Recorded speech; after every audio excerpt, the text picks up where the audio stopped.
Evidence of evolution. सबसे पहले अपन बात करते हैं बायोजियोग्राफिकल एविडेंस। बायोजियोग्राफिकल एविडेंस का मतलब देखो इसमें कि distribution of animals and plants in different parts of earth is known as biogeography. इसकी डेफिनेशन हो गई, some geographical region contain unique flora and fauna, जैसे कि डार्विन फिंचे गैलापागोस आइलैंड पे पाई जाती है और गैंट टर्टल गैलापागोस आइलैंड पे मिलती है। इसके बाद एक एग्जांपल के थ्रू बायोजियोग्राफिकल एविडेंस के बारे में बताया गया कि साउथ अमेरिका के एलिफेंट में हेक्सोकाइनेज जीन होता है और एशिया के एलिफेंट में भी हेक्सोकाइनेज जीन होता है। लेकिन जो एशिया का जो माइस जो रहता है उसमें भी हेक्सोकाइनेज जीन रहता है। तो इसमें एक ही कॉन्टिनेंट के एनिमल ज़्यादा सिमिलर होते हैं बजाय अलग अलग कॉन्टिनेंट के सेम एनिमल के।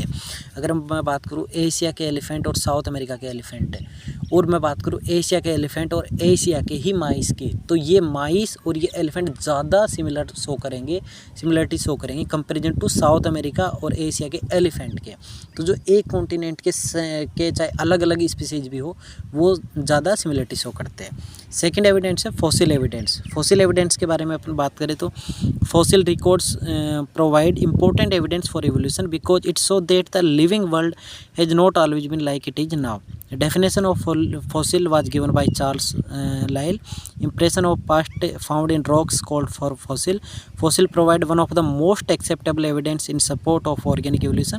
Fossils भी evidence या evolution की थ्योरी के बारे में अपन को काफ़ी कुछ बता देता है। तो जैसे कि मोस्टली बॉडी टू टाइप की सॉफ्ट टिश्यू और हार्ड टिश्यू। जो सॉफ्ट टिश्यू होती है वो डिकम्पोज हो जाते हैं, जो इम्प्रिंटिंग में आते हैं जब ये अपन देखते हैं तो, और वो हार्ड टिश्यू जो होती है वो फॉसिल्स का फॉर्म लेते हैं। आइस एंड रेजिन जो है वो लेस डिकम्पोजिशन और बेस्ट फॉसिल है, ice and resin. Most primitive amphibian ichthyostega micro fossils found in resin amber fossils, pollen grain, fly leaf part micro fossils हो गए।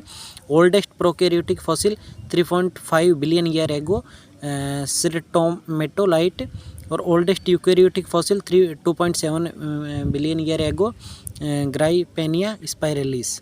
ये सब इनके मोस्ट नॉलेज है थोड़ी।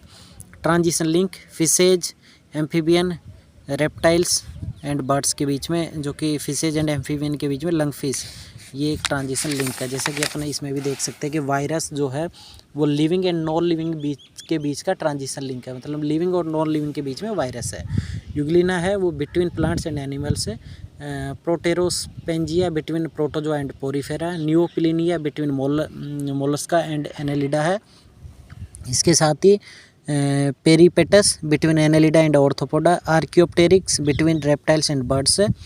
ब्लेनोग्लोसस between non chordates and chordates है। Chimaera between cartilaginous fishes and bony fish है। Lung fish जो है बिटवीन फिश एंड एम्फीबिया के बीच में। और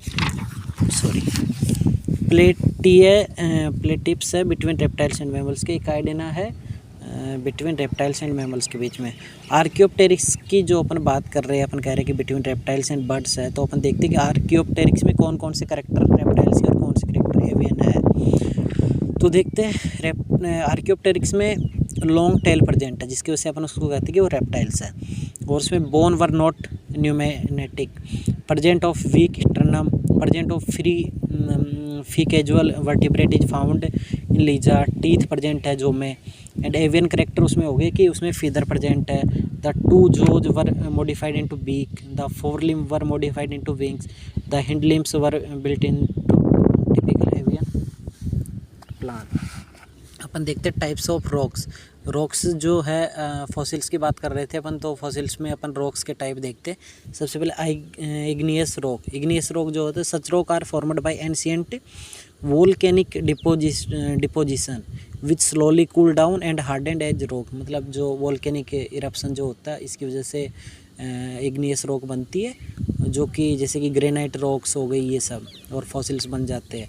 ये 2 टाइप्स की होती है, एक्सट्रूसिव रॉक और इंट्रूसिव रॉक। अगर जो मैग्मा जो है वो कूल डाउन अगर आउटसाइड होगा अर्थ सरफेस से वो एक्सट्रूसिव रॉक होगी, और अगर वो इनर साइड होगा मैग्मा कूल डाउन तो इंट्रूसिव रॉक होगी। Sedimentary rock, these are formed at the bottom of ancient oceans by deposition of sediments of sand, lime, coal and minerals which slowly change into hard layer sedimentary rock are also called as stratified rock. मतलब कि इसमें जो होता है sediments का deposition हो जाता है, जिसकी वजह से ये सेडिमेंट्री रॉक्स बनती है, जैसे लाइम स्टोन हो गया, सैंड स्टोन हो गया वो। अगला है मेटामॉर्फिक रॉक्स, जो कि for change in chemical composition, उसके केमिकल कंपोजिशन की वजह से जो सेडिमेंट्स बनते हैं, सेडिमेंट्स जमा होते जाते हैं और जो रॉक बनती है उसको मेटामॉर्फिक रॉक भी कहते हैं। ये रॉक्स के टाइप हो गए। Age of fossils by radio dating, जो भी अपन फॉसिल्स की अपन एज पता करते कि ये फॉसिल्स कब का है, उस टेक्निक को अपन बोलते हैं रेडियो डेटिंग, जो कि methods have been developed to find out the correct age of the fossils by determining the age of the rocks where the fossils are found. Rocks have been found that contain radioactive elements which lose their radioactivity and change into other non-radioactive isotopes at a fixed rate. This will be illustration with the help of 4 different methods: lead method, radiocarbon method, potassium argon method, electron spin resonance method आदि। Parent daughter, जैसे कि यही है कि हर एक elements की एक time रहता है, हर एलिमेंट्स का एक रेडियो एक्टिव टाइम रहता है, उसके बाद वो दूसरे उसमें कन्वर्ट हो जाता है। तो उसी के बेस पे अपन 4 मेथड से अपन इसका किसी भी फॉसिल्स की एज पता कर सकते हैं, जैसे कि लेड मेथड हो गया, रेडियो कार्बन मेथड हो गया, पोटेशियम मेथड हो गया and electron spin resonance method हो गया। जैसे कि पेरेंट अगर अपन बात करें, पोटेशियम 40, इसका डॉटर हो गया आर्गन 40, कार्बन 14 जो कि नाइट्रोजन 14 हो गया, और यूरेनियम 238, लेड 207 हो गया, रुबिडियम 87, स्ट्रोंशियम 87 हो गया, थोरियम 232 का क्या डॉटर हो गया, लेड 207। जैसे कि जनरली अपन बात करते हैं कार्बन 14 एंड इसका डॉटर हो गया नाइट्रोजन 40। इसकी हाफ लाइफ की अगर अपन बात करें तो 5730, मतलब 5730 इसका हाफ लाइफ हो गई। और यूरेनियम 235 की जो है के डॉटर हो गई लेड, और इसकी हाफ लाइफ हो गई 710 मिलियन। और पोटेशियम की डॉटर आर्गन 40 एंड 1.25 बिलियन इसकी हाफ लाइफ है। इसके साथ ही अपन देखते हैं फॉसिल पार्क ऑफ इंडिया, जिसमें कि पहला Birbal Sahni institute of palaeobotany Lucknow में है। दूसरे इंडिया में कौन कौन से फॉसिल्स के पार्क है, इस अगला वाला है 15 मिलियन ईयर्स के जो फॉसिल्स है वो मध्य प्रदेश डिस्ट्रिक्ट मंडला में प्रेजेंट है। और 100 मिलियन ईयर्स वाले जो फॉसिल्स है वो राजमहल बिहार के अंदर है, राजमहल हिल्स बिहार में मिल जाएंगे।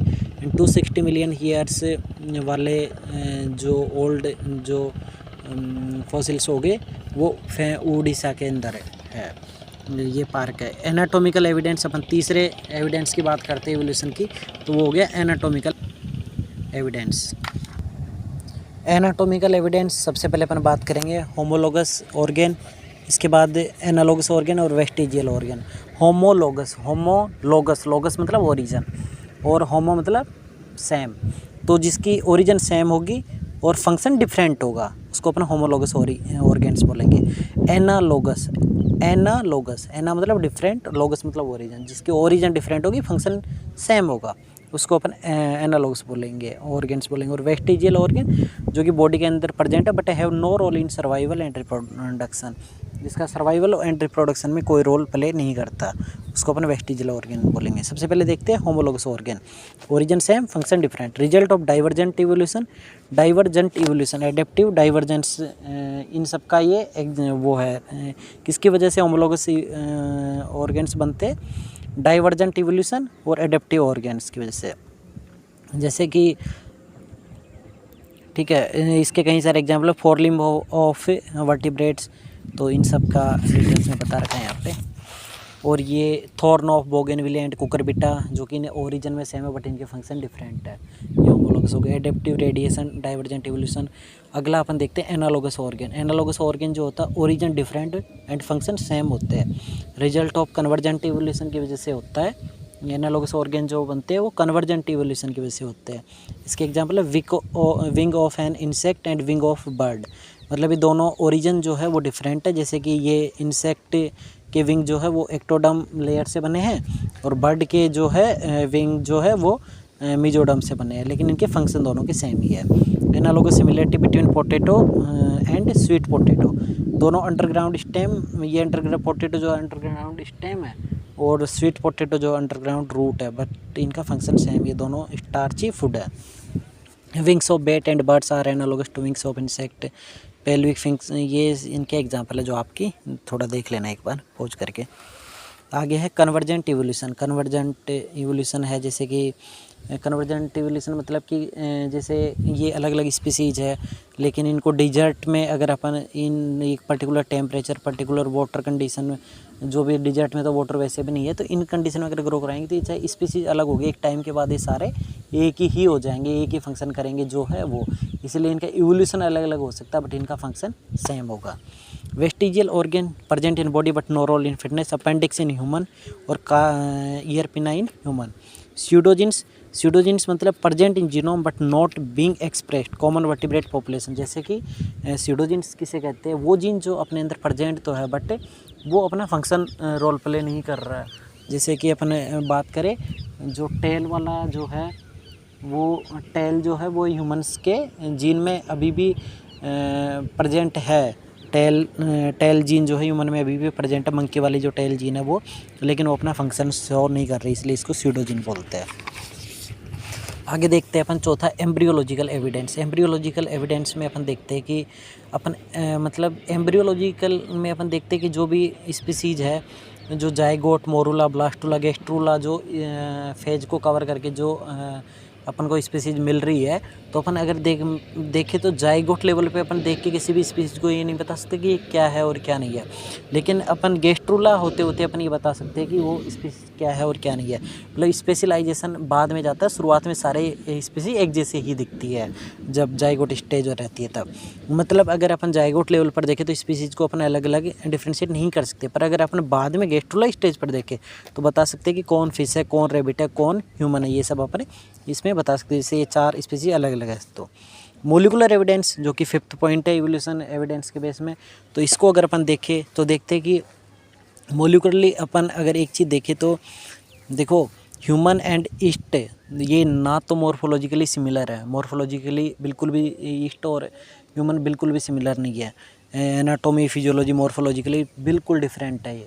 लेकिन अगर अपन बात करें इसका डीएनए, आरएनए, तो ये दोनों ईस्ट एंड ह्यूमन के बीच में कॉमन एंसेस्टर है, कॉमन एंसेस्टर शेयर करते हैं ये लोग, मतलब इनका जेनेटिकली ये दोनों सेम, इसलिए मॉलिकुलर एविडेंस के बेसिस पे अपन पता कर सकते हैं। 3 domain of classification by Carl Woese ने दिया, 16S rRNA homology, last common ancestor eubacteria, archaea, eukarya. Parallel evolution अपन देखते हैं। अब अपन जो भी डाइवर्जेंट इवोल्यूशन, कन्वर्जेंट इवोल्यूशन और पैरेलल इवोल्यूशन को अगर अपन एक वैसे ही समझना चाहिए कि है क्या, तो आप यहाँ पे देख सकते हो जैसे कि एक स्पीसीज है वो अगर अलग अलग 2 स्पीसीज में चेंजेस हो गई तो उसको डाइवर्जेंट इवोल्यूशन बोलेंगे, लेकिन 2 अलग अलग स्पीसीज अगर एक साथ आ गई, एक ही फंक्शन शो कर रही है या वो कर रही है, तो कन्वर्जेंट इवोल्यूशन बोलेंगे, और 2 स्पीसीज एक साथ चल रही तो उसको पैरेलल इवोल्यूशन अपन बोलेंगे। ये इवोल्यूशन के टाइप हो गया। अब ये है natural selection and sexual selection, जो कि अपन नेक्स्ट वीडियो में कवर करेंगे।